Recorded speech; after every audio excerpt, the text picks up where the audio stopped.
Good evening to you all. Welcome to the show tonight. I have never been as excited as I am tonight about our shows. The guest we have tonight. I was speaking to him in the studio early on, and I said that one of the things that people have asked me has been, what do I get out of some of these shows?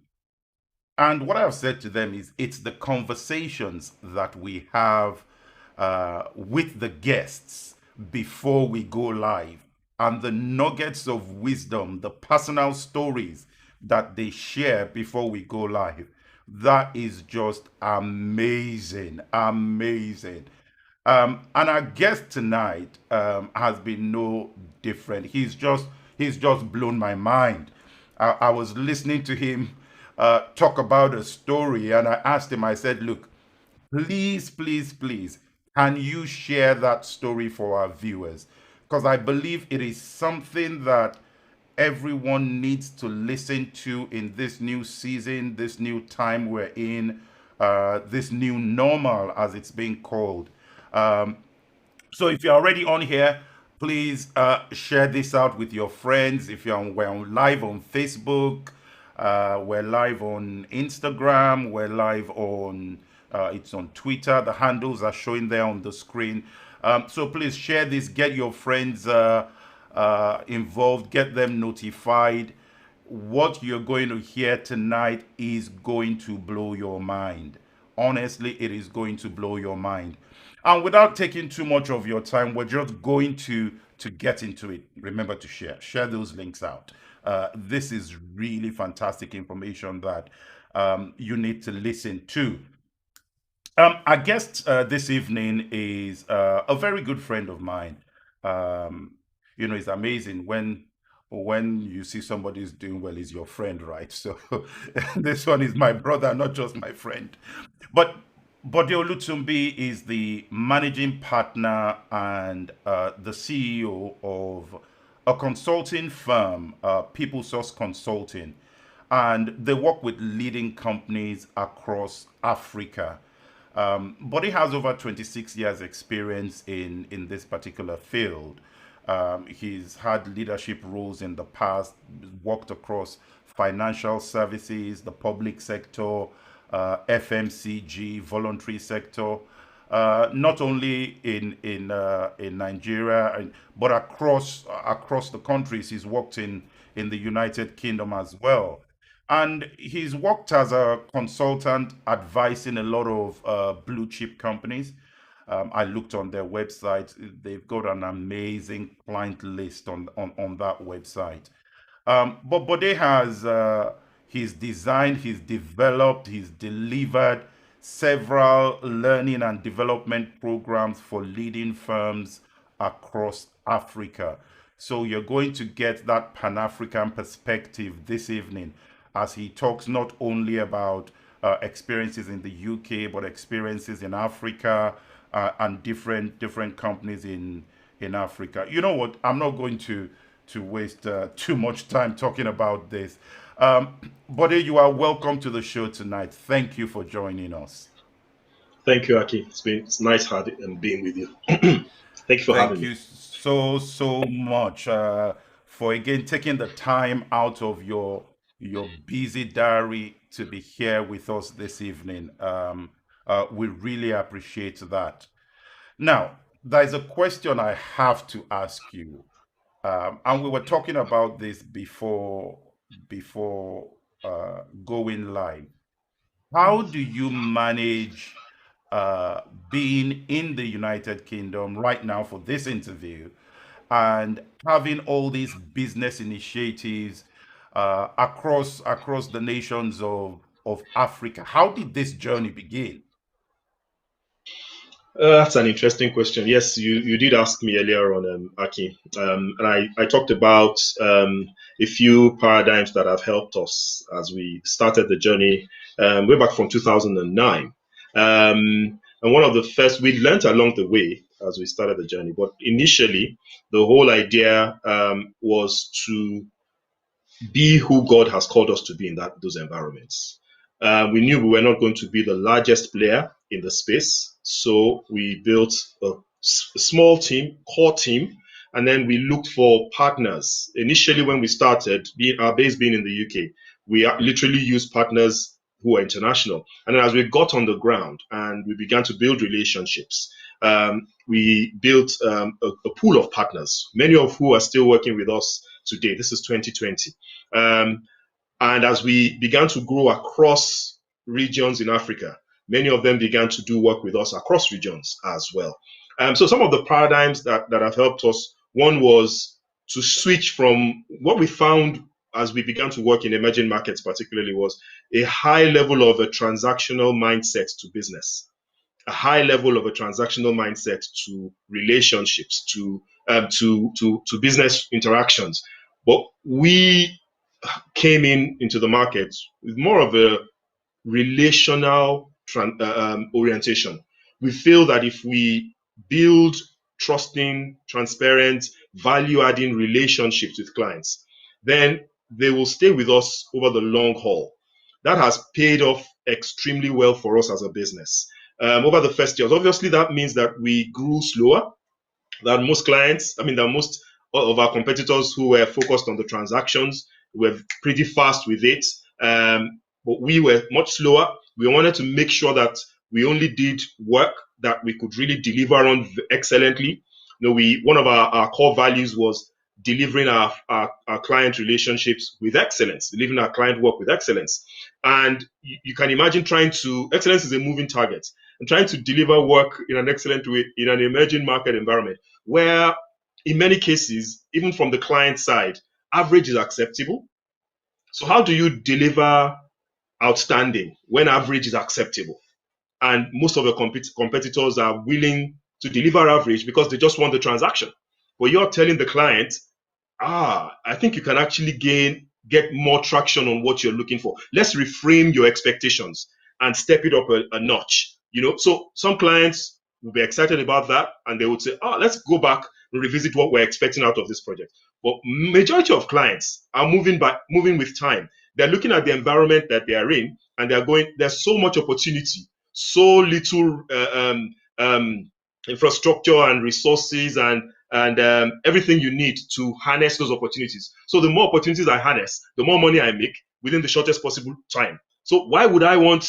Nobody's asking for excellence. Why would I want it? So that meant our client base was streamlined, but it also meant that over time, the sort of clients we've built are really leading. You talked about leading organizations. They don't have to be international. We work with a lot of international organizations, but we also work with a lot of local organizations who are leading in their mindset, and they're growing, fast growing. And that's because of the sort of name that we built in the market over time. And what I was sharing with you, Akin, one was that whole mindset of not being transactional. Two, was also the mindset of investing in the people who worked with us, particularly the core people, and not holding on to them as if they were our own and we controlled them. We went in there knowing that they are an asset, but they bring something to the table, and it was a symbiotic relationship, and that's helped us a lot as well. One thing you mentioned there, Bode, that I think we need to expand on a little bit is this issue of not just being transactional, but being relational. And there was a story of actually two stories you shared that I think our viewers need to listen to. One was an engagement with a foreign partner, and the other one was when you went into a conference and someone called you out. Can you share those two stories, please? I think those are just phenomenal to be hearing Mm, coming from someone in this day and age where people would do anything to get business. mm. Well, I think one of the first things, like I said earlier on, that we decided at the beginning, and you and I know, when you want to make difficult decisions, when you're going into an environment where there will be difficult decisions for you to make, you need to set your paradigms right before you even go into the environment, so that you have a frame of reference with which you filter the information you're getting and make the right decisions. You can The complexity becomes very simple just because you have a measure of frameworks that you are engaging with it through. So one of the paradigms we had made up our minds was we're going in there being ourselves. So people would say you can't really build a business without giving a bribe or engaging in unethical activities in an environment that is emerging, not just Nigeria, but across Africa or even Russia or other places like that, where maybe the ethical standards may be different, perspectives may be different, or where compliance and compliance systems that drive compliance are not robust enough. The processes are there. Compliance processes are there, but the systems to drive them are not robust enough. And so there are lots of loopholes, and people are used to those loopholes. And invariably, it becomes a culture for you to pay your way through transactions and stuff like that. And we had this engagement, and it was an international organization. They partnered with the state government and also some local partners, and they wanted us to work with them to integrate their team. So it was a culture engagement, just trying to enhance the culture of the organization. And as we began to engage with them, we'd been on 2 client interactions with them. We'd met some of the experts who are the senior people in the organization, and the lower people lower down the ladder were more the locals, and there was a gap in understanding. And so they looked at our profile, our exposure, and stuff like that, and thought, okay, we probably look like sort of people who can deliver. And we did a pitch, and they thought, oh, great, we like this.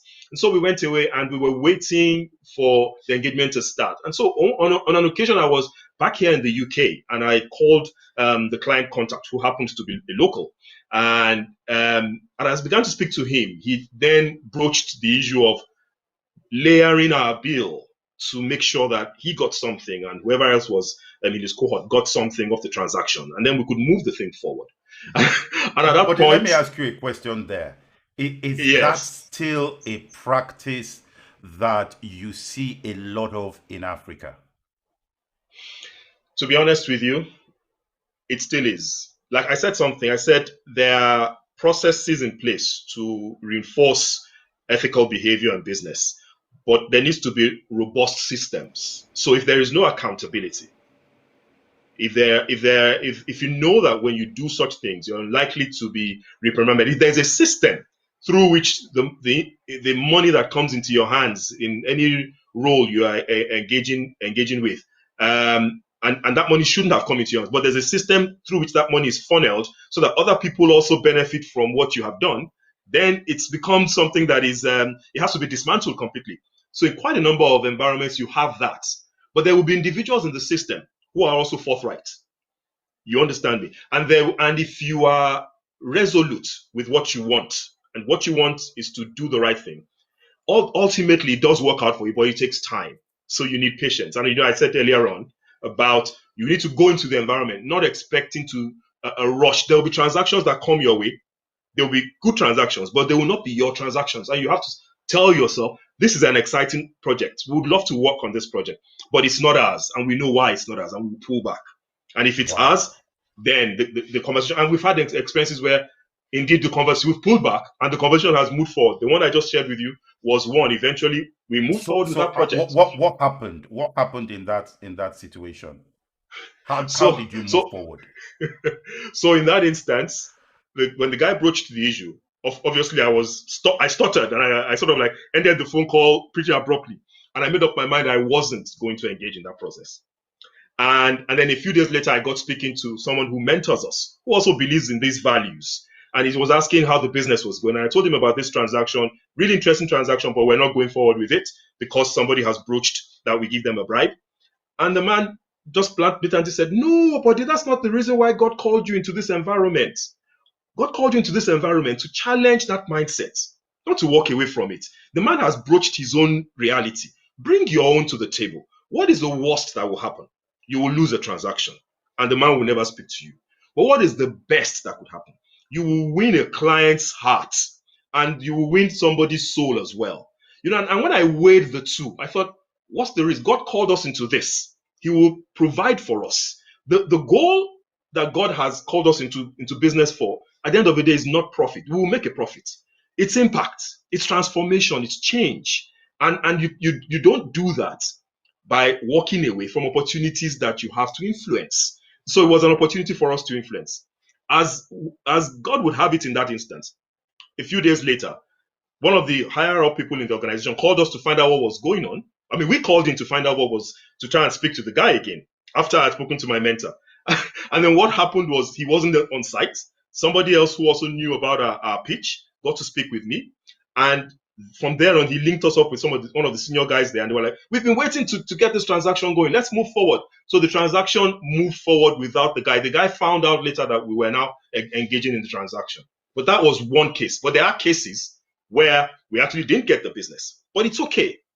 We shared what God's mind is about it. God is the one who's taking us there. He's the one who will prosper us. There is no blessing we want apart from the blessing that God gives. And when we make compromises, it becomes a challenge, and it becomes a challenge for you, even in your heart, and it becomes a challenge for your organization. And where is the credibility? There are people in your organization who, I told you earlier on about the team we're building. And we said people have a mindset that is transactional. People have a mindset that you don't pay tax. People have a mindset that you pay bribes. You do bribes. So we see people who've come from supposedly Christian organizations and joined us in our business. And sometimes they're like, "You pay tax? We don't pay tax where I'm coming from." Like, well, why wouldn't you? That's what we're supposed to be. We're supposed to be a standard. So it's the same thing. What is the motivation for excellence when average is acceptable? Okay, that's a very big question. Wait. Can you say that again? What What is is the the motivation motivation? for excellence when average is acceptable? So in other words, your environment accepts average as the standard, as the norm. But when you go in there, if you want to amplify your impact in an environment, you don't go in there and become like everybody else. You You know, know, you don't go in there. No. you have just redefined the topic for tonight, because when we're talking about the face of talent, Yeah. what we're Yeah. saying here is we need people who have values, who have a value system. We need Very much people so. who understand that mediocrity is a disease that needs to be fought, not just in the African context, but in any context. Mediocrity needs to be fought. And if you bring people with this kind of mentality and say, these are the people that we're employing in our organization, it would be a lot easier to then layer on top of that any sort of technical skills that we need to give to them. Very true. Very, Whoa, very whoa, true. whoa, whoa, whoa. Now, Very, very true. now, you talked about a story at a conference. Can you Yes. tell that story again for our viewers to hear? We For we me, when you I had that story, but let me tell you this, it sounded like the reward for what you turned down and the way you have mm, chosen to live. Tell us that story. Tell us that story. it's interesting. I have a compendium of all these stories that because acculturation is a big part of what we do. So if we're saying that we want to be excellent as an organization, it reverberates into different aspects of what we do. Even how we engage with customers, how we engage with talents who are looking for work. We've had recommendations from talents who didn't get jobs. You pitch someone, you place four candidates before a client, and they choose the one they want. But all the four candidates, including the one who got the job, come back and they're like, Peoplesource, I have never been treated like this before. We've actually had a very senior person in an organization who called and said, which organization are you calling? He was a director in a business and we're looking for him to move into another business. And he goes, I have never been treated this way by any recruitment organization. Can I have a meeting with you guys to see what we can do with you? So it works for our brand as well. You understand? But anyway, so we have that good name. We believe that we need to have a good name in the market. So we work hard for that good name. But on this occasion, you've mentioned earlier on that I live here, and until COVID started, and we've also tried to really digitize our business a lot more. A lot of what I did was on the ground. So I did a lot of traveling on the ground. I would meet with my people on the ground, coach them on the ground, meet with clients on the ground, business development on the ground, etc. And in one of those instances, I went and I did all of that, and none of the transactions we were planning on worked. So you can imagine my frame of mind. I was thinking, let me go back home and just relax for a bit. I mean, Nigeria is stressful because it was in Lagos then. And so the day before my trip, no, 2 days before my trip, I traveled on a Monday. So on the Friday, I was sitting in the office, and then an email comes in, and it's a conference, and it was invite only, but it was free, but you needed to register. So I registered to see if they would let me go. I saw some interesting speakers, and I thought, oh, good for networking. And so I ended up there. They invited me. I ended up there, and after the main pitch, which was around mobile money, there was an HR pitch. And I thought, I need to sit in there. So I go in there and I see this lady. She's somebody who's a contact of mine on LinkedIn. She's a very senior person in one of the technology businesses, really HR director of the technology businesses. And so I thought, oh, opportunity to turn Facebook into a real-time relationship. Let me walk up to this lady and introduce myself. She was preparing to take her talk. So as I walked towards her, she turned around, saw me, and she goes, I know you. So my pitch stuttered, almost immediately. So I walked up and I said, yes, my name is Bode Olutunbi and I'm from Peoplesource Consulting. Before I finished mentioning Peoplesource Consulting, she just said, she grabbed my hands and she goes, Peoplesource. And then she looked around the room and started calling different people who I did not know, who are in the audience, but who are actually directors in their own rights in HR in different roles. So, of course, her own network. So she was calling them Funke, Yemi, Kemi. And this Funke, one of them, for instance, was the director of HR in Coca-Cola. From that engagement, when they all came, they now said, you are the guy behind Peoplesource. You guys are doing excellent work in the market. I wanted to say, no, we're just a small organization trying to do our best. And I just felt the Holy Spirit say, but they just stop. Listen to what I am doing with you in this market. Listen to the good name I'm giving you. And then they told us our life story from the client side. When I got to the office on the Monday, I told the guys, I said, guys, on Friday when I left here, I thought if somebody was willing to pay us maybe 250 million, we would sell this business, and it's just too stressful. Now, you guys are really lucky to have Peoplesource on your CVs because of the name that we have out there.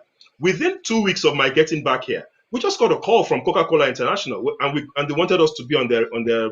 We became, from that interaction, we at least about 4 or 5 clients, major clients, globals, that we began to work with. So a good name, it takes time to build. But once God has given you a good name and you invest in that good name, it continues to reverberate. I don't have to be in Nigeria or in Uganda or anywhere now. Peoplesource has a good name in those places. As long as I have somebody who has the mindset like us, it can run and even grow better. If they have more ambition than I have, it can grow better. A good name is the best asset you can have. That's why look at brand value in organizations. And we're not talking about, when God takes you into an environment and builds your brand for you, it's not reputation management we're talking about now. We're not talking about you've got dodgy things that you're doing, but nobody seems to know about it. And so the impression is that you are wholesome. We're talking about you are wholesome from the inside out. And that's why I asked that question initially. What is the motivation for excellence when average is expected? So if you go into an environment and average is expected, it has to be something from within you that is stirring up the desire for excellence in an environment where it's not needed. Presumably, it's needed. In fact, it's needed more, but presumably, it is not needed. And then, of course, you need to challenge what exactly excellence means. And I tell my team, so sometimes you're like, excellence is when everything is pristine and is lovely. No. You can go in. Those places. If you're on the Third Mainland Bridge, if you're in Lagos, there are places like that in Kenya. I know in Nairobi where there are shacks, or even in South Africa. If you've ever been to Cape Town, I remember when my wife and I went to Cape Town, and we got onto the taxi from the airport, and we're driving into town, and we began to see. It looks like you're here in the UK, but then you see shanty towns left and right because of the inequities in the society at the time. That was way back in 2004 or something. It's changed a bit now. They've sort of like modernized it, but you can still see those because I was there again last year. You can still see those shanties, and so you begin to think there can't be any excellence in those environments, but there can be. It's inside of you. It's in you and the way you do the things you do. Let me give you a very, very simple example that what I mean. A young man joined us. He's in the States now. He joined us from a much bigger consulting firm. So we took him on, and he had a very, very good work ethic and everything. So we took him on. This guy would add a lot of value to us, and he did. So he became our team lead. And we were working on a project. A phone call comes in. Apparently, somebody had spoken to him the day before, and she was looking for work. And she sent her CV, but she wanted him to just review her CV to see that it was okay, if she needed to do anything before we placed it before the client. And so he said, oh, don't worry, we're not placing it before the client for another 2 days. I'll have a look at it. I mean, let's speak tomorrow. I'll call you tomorrow at 12. But he got really busy on that day and he couldn't call her. So while we were in the conversation, she calls and he's busy doing the work with me. We're on the same table. So he picks up the phone. Oh, hello. I'm so sorry. Okay. So the lady is saying, when can I call you back? Of course, she's the one looking for something. When can I call you back? And he goes, okay, call me back in about 30 minutes. I should be done with what I'm doing. So I stop what I'm doing. And I go, what was going on there? And he explains what I just told you to me. And I go, so she was expecting a call from you. And he goes, yes. And I said, but you've asked her to call you in 30 minutes. And he said, yes. I said, no, no, no. Call her back and tell her, I will call you in 30 minutes. You are sending a message that that person is valued. No, you're not helping them. They are bringing value to the table and you value them as an individual. Now, all of these paradigms that the guy was like, oh my goodness, I've never had to think about things that way. Some organizations will even be, why are you calling them? They should call you. The average mentality in that kind of in an environment that is transactional will think that way. So it's up to those little things. So a lot of my time working with the team was building acculturation, working with them at that level.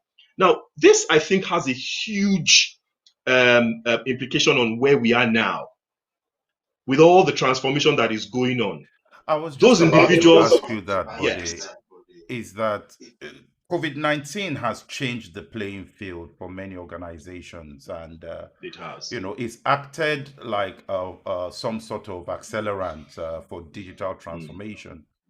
yeah, And there's a Gartner report that says 32% of organizations are now choosing to replace staff, right? But hearing what you're saying there and the value that you have put into your employees, to what degree do you think that staffing models would change? Because what you're talking about there is a fundamental rethink of how you staff roles within yes, organizations. What has yes. changed for you? What sort of models are you starting to see? Well, the thing is, at this point, somebody was asking me something around the whole impact of COVID and stuff like that, and I said, well, we all know it's impacted everything. It's impacted communities. It's impacted countries. It's inclined us to be a little bit more nationalist in terms of countries and leadership. It's changed the face of leadership. You understand? It's changed the expectations of employees or talent. It's changed the way we see opportunities. So it's really changed everything. And then obviously it's changed our habits in many ways as well. You understand? So when we think about the changes that it's brought in terms of workplace and staffing, the view of the workplace has really changed. Now it's emerging, but it's changed in some ways, or it's changed already. For instance, for definitely we're not going back to the full traditional workplace paradigms that we had before. So many of us have been working from home. Initially, before COVID, some people were working from home, but not working across geographical spaces, not working across regions to the degree that they work now. So maybe you might have some platforms where people worked across regions, but in terms of people who work within organizations, not many of them were working across regions. Now, the thing is, so that has changed. So working from home has become more of a standard. I must say that it doesn't mean that everybody will be working from home. I don't think so. Research doesn't even support that. But research does show that at least 48% of people post-COVID will have some measure of work from home added onto their normal work schedule. So there'll be a measure of working from home and a measure of working on site. Organizations are already looking at who needs to be working from home, who needs to be working on site, what sort of work do they need to be doing, how do we, and it's because organizations have also found out that it is actually there is a lot to save. There's a lot to save from the realities on the ground. I know of companies that have saved up to 25 million pounds in this whole period and are reinvesting that into talent, the development of talent, the acquisition of the right talent, training of staff so that they can deliver at the levels And of course, skills too will change. The skills that businesses need will change, and the expectations of employees will change. A higher level of flexibility is required. So that changes the whole contract between the organization and the employee. A higher level of so I talked about a higher level of flexibility, for instance, is required. Things like uh, paying more attention to psychological security within the environment becomes a higher order issue now, What because do you in mean an by environment, that? what I mean by that is how safe does the employee feel when they walk in, not physically safe. No, there's that is a regulatory thing. Businesses are having to invest a lot more in trying to make sure that your environment, your workplace is COVID compliant. People feel safe to go to work, and you do your best to make sure that you neutralize any opportunities for infections. So that's you being physically safe. So even on the when you think about HSC requirements, that has taken on a new order now. But apart from that, the psychology, the frame of mind of the individual. So the individual's well-being has taken on a new level, because the individual who is at home and does not have the opportunity for the interactions, the social interactions that we've taken for granted before COVID-19, there's an impact on you. And don't forget that we're also going through, this is not just businesses going through change, society is going through change, including losses of life, which has an impact on you as well in terms of your psychological state. But psychological security also relates to the way work is done in the business, and how safe you feel to bring your ideas to the table, how secure you feel to work when you're working with your leaders, so and stuff like that. So all everything, the whole environment needs to be more savvy about people, more people savvy, more emotion savvy, more mental, not just mental awareness, but mental health savvy. You understand? And leaders need to learn that. There's certain things that you would normally do that you would, and that you would, where, so for instance, you would look at the, and this is very relevant for the emerging markets, where people will talk about pressure. You put pressure on someone to deliver. And I remembered an environment where I used to work, where that was the language. I remember working on an organization where within a week of me starting the job there, I went for a meeting, and the boss came into this is a very senior person in the organization, comes into the meeting. He's speaking to managers in that boardroom, and he goes, I have just met with the CEO. We're not delivering on our numbers, and I've committed to him to sack 5 people in this room today. And so murmuring begins in the room. And I was the Wow. newest person in that organization. Now, that man never sacked anybody. In fact, that man is somebody that I have a very good relationship with today. But threats was part of the way of stirring up people to become agile. Now, what does that have? Now, some people will respond to that. So it's like negative motivation. Some people will respond to that. But what implications does it have on your mindset? What implications does it have on your psychology? What implications does it have on your frame of mind? And long term, what are the costs? Those sort of things, you can't do them in this kind of environment. Because let me tell you why. Because the game has also changed. It's now a talent driven environment. I can sit in my home and work. People want to work for more than one employer now. And people want to choose what they do. Employers are thinking about how do we make our relationship, the psychological contract with our staff, more personalized. So previously, Wow. HR would think about framing solutions that will meet the needs of staff. Now, HR is thinking about how do we have a perk box, a box of solutions, and it will determine, and each individual will determine which one works best for them. And how do we Wow. drive, how does that drive what we do with them? So it's a completely different frame of mind, completely different paradigm. So even leaders need to change. So how do you influence or drive remote workers, so people who are remote, I Yes. was, to deliver value? Before we say that, there is a question on how do we drive remote workers. I think that's the key point. But before we do that, there is a question here on YouTube, which Mm. says, "Do you then walk away if the expectation of what good looks like is average? How do you begin to change that mindset so you can Fantastic. make an impact?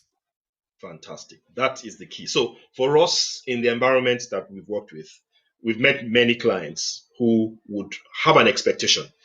And maybe there were 4 or 5 of us pitching for the work. And everybody else would pitch at their level of expectation. And we would pitch what is possible. But we would also share why what is possible might add more value to them longer term. There's a possibility that what is possible would cost them more. But if you're looking at cost, then there might be a challenge. If you're looking at value, so as a consultant, you need to be able to sell value. You understand to the client. When you sell value, you're not selling a product. You're selling much more than that.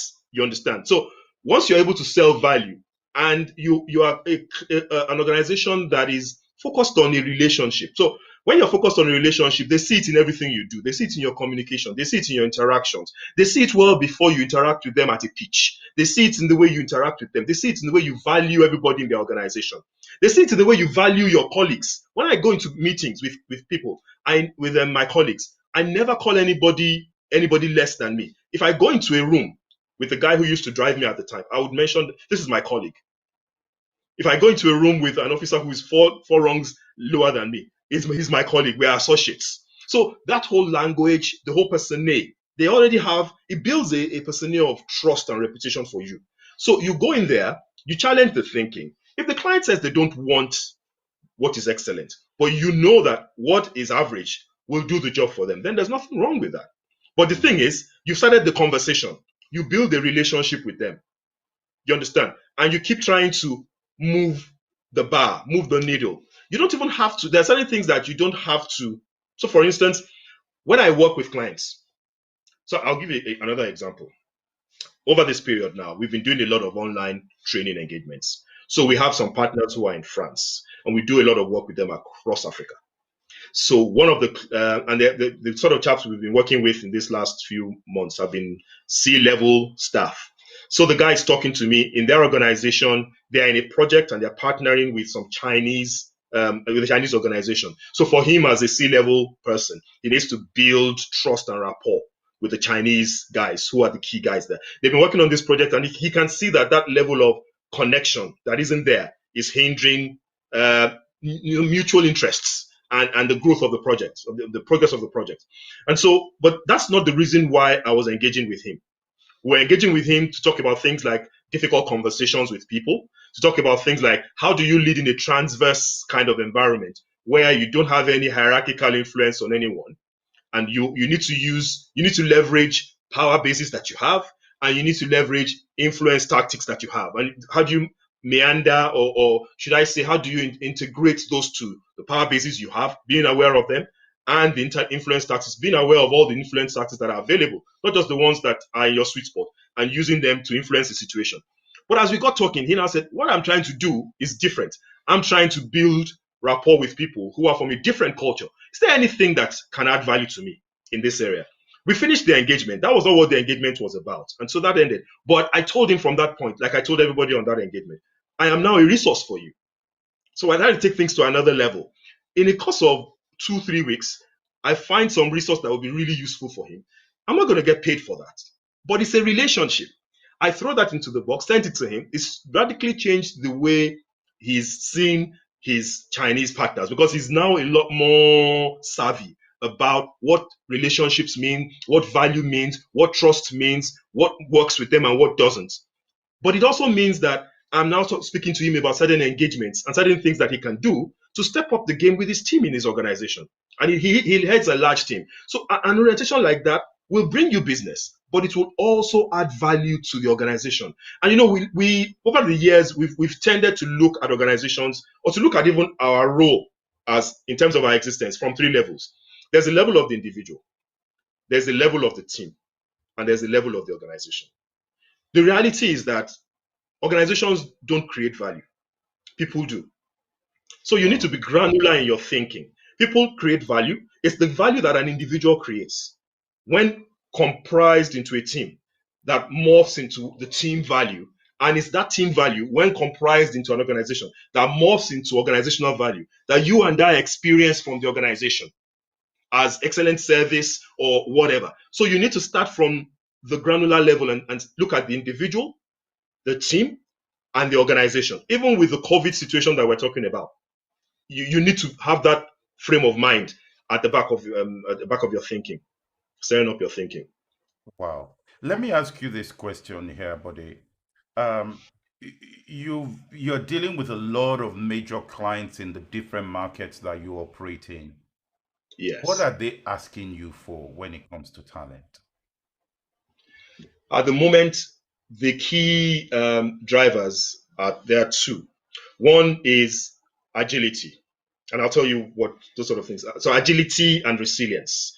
Well, agility in terms of a mindset that is nimble, agility in terms of skills that allow you to operate at scale in terms of your interactions with team members. So before it was enough for you to have good team working skills, but now you need to be able to really add value in a collaborative way. Who are you doing stuff with? Who are you initiating stuff with? And are you conversant with the tools and the infrastructure that allows you to engage at collaboratively with other team members? Then obviously I mentioned about resilience. So we've been through a lot at this time. Even for anyone who's not lost a loved one, we're all in mourning because we've all lost people. So what is the impact of that on you? So are you able to bounce back? And are you able to stay steady when everything else is shaking around you? So are you able to dig deep into yourself? How self-aware are you? So I know I spoke earlier on about the individual, the team, and the The organization. organization. Organizations that will win now are organizations that have self-aware people. So you're actually a spectator of your own emotions. You're a spectator of what's going on within you. You understand? And so you're conscious of not just what you're doing. We tend to talk about this when we talk to leaders. And so if you're a leader, you need to be very self-aware, because where you don't go, you can't take anybody. You understand? But now every individual needs to be a lot more conscious. And the organization as a whole needs to be a lot more conscious. The team needs to be a lot more conscious. So we need to be more aware as individuals, as teams, and as organizations, so that we can actually be more resilient, more sturdy. Because the environment we're in now, what you would call a VUCA environment, volatile, uncertain, chaotic, and ambiguous. What all that is saying to you is that nothing is certain. Everything is changing. Change and evolution is a constant. In an evolving and constantly changing environment, you cannot afford to be static. So you need to have a nimble orientation. There are skills as well, which we can talk Yeah. about, some certain, particularly digital skills, and some other skills that we can also mention that organizations are looking for. There's a follow-on question here for you on that. So there's a study from Forrester that estimated that about 10% of US jobs would be automated this year. And McKinsey also put something out. They estimated it as half of all US jobs. And the question is this: for someone who is maybe looking for a role out there, they might be thinking, how do I protect myself from this whole issue of automation? Put myself in a place where automation proof in a sense. What would you say to that type of person? I would say a couple of things. The first thing would be to first recognize that we're not moving into a totally automated environment. What we're moving into is a transformed environment, an environment where digital enables humans to do more high value work. So the first thing would be to look at where you are and ask yourself, what does high value mean in the environment that I'm in? There are some foundational skills that would obviously strengthen you, allow you to bring that value to the table. So if you're a leader, we talk a lot now about digital leadership. So that's a concept. There are programs online. If you Google digital leadership, to come up with all sorts of ideas. So how some things there are changes that one needs to make within oneself. How tech savvy are you? How do you, if you want to connect with people, for instance, as a leader, in the traditional environment, you go into the environment, you meet with people, you show yourself as authentic in the interactions you're having. A bit like the example I gave you with the guy I was talking to, who had a phone call. So he sees me, I can connect with him, I'm authentic. But how do you do that when you don't have the workplace environment that you're used to? So it means that remotely, you need to be able to connect with people. That means that you need to be a bit more out there. You need to be able to, so you don't just use social media, for instance, just to share ideas. You use it to connect with the people. You use it to connect with your team. So in the intranet, you tell the people how you're feeling about what's going on. So right now we're going through full COVID. If you tell your team how you're feeling about what's going on, they're going to connect with you more than if you just tell them that the business is trying to do A, B, and C about COVID. You get what I'm trying to say? But the point is, how many leaders are comfortable with that? So part of those skills are things that have to change in terms of your orientation to things, orientation to the use of technology, skills that you need to develop. But there are also basic digital skills that you need to develop. Then you need to be conscious of the whole digital space, not in depth, but you need to understand when people talk about AI, what exactly are they talking about? You know, sometimes you're talking about AI and you're thinking, oh my goodness, the image that comes to your mind is one huge robot. Maybe somebody sent you something on TikTok and you've seen a huge robot taking over an office space. But Alexa, that you and I talk about, is AI. AI includes, so who was, somebody was talking about, a friend, a colleague of mine was setting up a computer a few days ago. And at a point in the process, a voice comes up on the computer and goes, hello, I'm Cortana, blah, blah, blah, blah, blah. And I tell the person, I said, Cortana is more popular than you and I are, and many of our celebrities are in the world now. So Cortana is technology, but it has become a person. Every people are aware of Cortana, of Alexa, and stuff like that. So it's about just being savvy about the changes that are going on, and then thinking about where do we solve problems in the value chain. Where do you create architecture in the value chain? You know, from time immemorial, the market has always paid more for the thinking than the doing. And I say that to people all the time. So The you are in market a room, has always paid always more paid more for for the those who are thinking. thinking, those who are creating a frame that everything else sits on, than for those who execute the thing. It's those who execute the thing that you see a lot more. They are the more visible people. Take the cars, for instance. There's a value chain that creates the car, that gets the car into the forecourt, and you and I go off to VW or whichever other brand, and we buy the car. Now, that whole value chain, money has exchanged hands all along that value chain. Where do you think the most money was exchanged? Who do you think made the most money? Would it be the person who conceived the car, designed it? Would it be the people who worked in the factories to put it together, who you and I tend to see on CNN News and co when they're talking about the marketplace and they talk about manufacturing organizations? They show those who are working in the manufacturing plants. Is it those people? Is it those people who are managing or administrating the whole process? Is it the retailer who then gets the car, ships to them, and then engages with the marketplace and sells? Everyone is more visible, but the person who gets the most is the designer. And that's because, and if you looked at, I'll give another example, architecture. When you look at a building, there are many people that contributed to the building being erected. And you've got the shard now. There are many people that contributed to the shard being erected. Who do you think earned the most money as an individual in that whole value chain? It's architects in emerging markets, and I'm sure even in most global environments, would get at least 10% of the value of the completed work. Try and imagine who else would earn that much in terms of, you've got engineers, you've got builders, you've got so many people who are part of the process, the people who sort out the scaffolding. But the person who conceives it is valued the most by the market. Why? Because they create a framework that everything else sits on. And if they don't create the right framework, the cost of a wobbly infrastructure is too much. So we value their thinking, because so thinking precedes the doing, and the quality of the thinking determines the quality of the doing. What automation will do is take away the need for us to be doing. And so we need to think about, where are the levels of thinking in my own career area? There are some generic levels of thinking. So people who will do change management, problem solvers, people who will create policy in different areas. But then in your own area, even in your own profession, where are the levels of doing and where are the levels of thinking?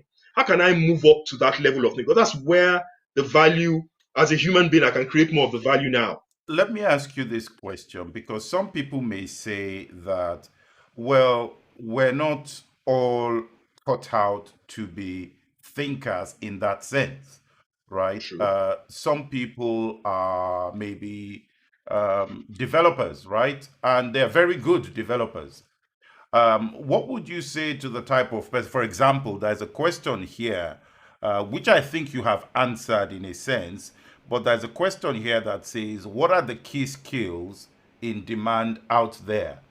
I imagine that for this individual that's asked this question, maybe what they are saying is, look, I just want to put food on the table for now. I just want to take care of my family. Therefore, anything to do, I will happily take that.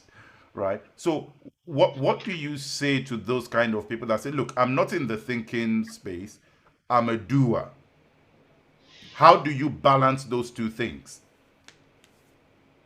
Now the thing is, the even if you're not in the thinking space, automation will not take away our ability to be human.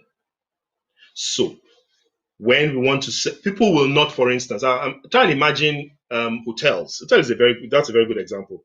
So automation can create robots that will serve or deliver quite a number of the things that the business wants to. So there are hotels right now where you can go to, you walk into the lobby, and there is nobody doing customer service.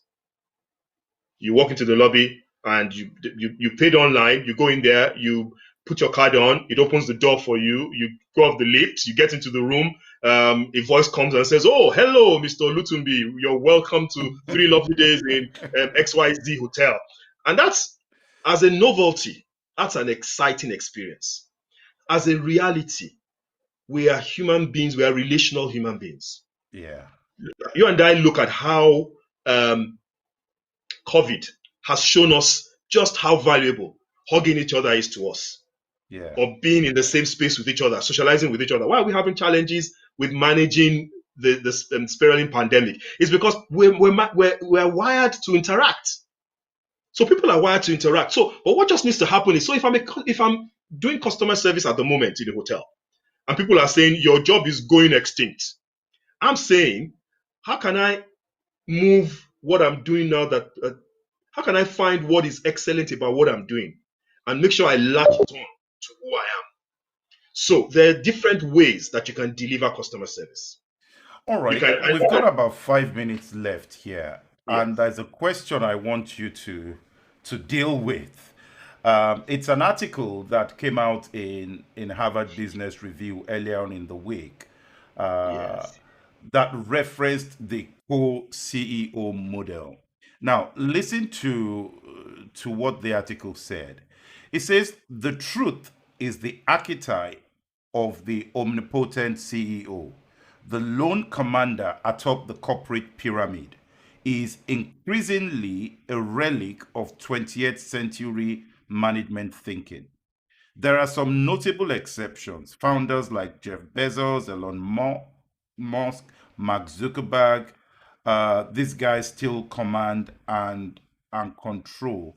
What are your views on this model, first of all? And then, secondly, do you see this model working at all in Africa? great, very good question, Akin. I did read with interest that article, which was highlighting how a CIO in Netflix was moved up to become a co-CEO with the founder of the business. And I think that the model in itself is influenced by a need, is driven by a need that organizations have. Now, whether you have that model in place or not, that need persists. Now, that need is what I would call diversity of thought at sea level. Diversity of thought, diversity of decision making power, diversity of inputs and initiative. There are many ways you can achieve that, but it's the mindset of the organization that matters the most. If you have a senior leadership team where the leader is not hierarchical, and mind you, even hierarchy is one of the things that the changes now is consigning to the dustbin. So the whole mindset of an organization that is hierarchical is changing. Mhm. It's changing. It's about people contributing to work. Because in the traditional context, you need that hierarchy to control people. People are now self-managed. Not everybody, though. You understand? Mhm. But the orientation towards self-management, self-awareness, self-actualization is increasing in an environment that is increasingly liberalized. If I So do don't you take do you see the role growing in future in more in Africa, organizations? Not just I Africa, I but across many organizations. Do you see that working? I don't. What I see is the mindset increasing. A mindset where we recognize that we may have one person who spearheads the organization, but there are many people, or quite a number of people, who bring input into the orientation that the organization follows. So the decision making and stuff like that. So even if it's one person, now that article has mentioned Jeff Bezos and co. But I can assure you, just like we could mention Sir Richard Branson, I can assure you that they leverage the insights of many people around them to Mhm. build the organizations. There is no invisible leader anywhere. It's Mhm. a myth. There isn't any. So your style might be different in terms of how you extract the input from people. You understand? And so you might somebody who extracts the inputs and then makes it seem like it's your own. But the reality is that nobody is a colossus of knowledge. The quantum of knowledge resides in all of us who are in that environment contributing to the work. So the more diverse Wow. we are in terms of our thinking, the more diverse we are in terms of gender. That's why those sort of issues are becoming front of mind now. The more diverse we are at the top in terms of gender, in terms of thinking, the more open we are for difficult conversations to happen, and the more diverse we are in terms of embracing new orientations to the things that we're doing, the more progress the organization will make. So that is a co-orientation. Now that can be epitomized in the terms of an organizational structure that has a core CEO framework, or it may not. But embrace other people's ideas. Forward thinking businesses must at this time. Wow. Wow. Bode, thank you so much for being here with us tonight. We've run out of time. Do you have any last parting words for our viewers in 20 seconds or 30 seconds? Any last words? In 20 seconds, I would say, think about as you are as an individual. There are people here watching who are leaders in organizations. There are people here watching who are just individuals, or you may be wearing the same cap, or you may be the CEO in your organization. Think about the individual, the teams, and the organizations, and think about ways of enhancing uh, uh, um, those three levels of your organization, or you as an individual. We have lots of resources on peoplesourceconsulting.com. There's a tool called Management Drives, which addresses these three levels and scales up value across the organization. And then there is a webinar which I would like to invite everyone to. You do need to email. Akin will share my email details, but email me. It's by invite only. But we are part of a global network called the Transformation League. And so we've got partners in France, in Spain, in Italy, in Australia, and we're coming together, and in Canada, and we're coming together, and North Africa as well. Sorry, and we're coming together on the 15th of next month to run a webinar looking at all these issues from the organizational, the team, and the individual levels. So if you join us then, you get perspectives beyond mine. I'm just speaking about what's going on in Africa, probably the echelons, the environments where I have functioned. But we're now cross fertilization of ideas, particularly if you're a very senior level, C-level person in your organization. You want to join us at that event. It's not paid, but you do need to register, and we'll send an invitation across to you. And then just keep in touch. We're a resource for you, Fantastic. our business, and myself as an individual. Fantastic. Thank you very much, Bode. I will join you in the studio in a minute. Thank you, all our viewers, for joining us tonight. I'm sure you have enjoyed this session. The clips are the footage is immediately available on YouTube. It's on Facebook. If you join via Instagram, you can look at the handles on the screen. The whole footage is available. Please do share this. There are also going to be snippets put on our Daily Motion channel that you can go back to, easily digestible snippets that I think we should just put out there. Share this and let other people know about it. Thank you for joining us tonight, and please do look forward to Thursday. We have Professor Bolaji Akinyemi again on Thursday, commenting on various international issues and how these things are impacting the global dynamic. So thank you for joining us. See you on Thursday.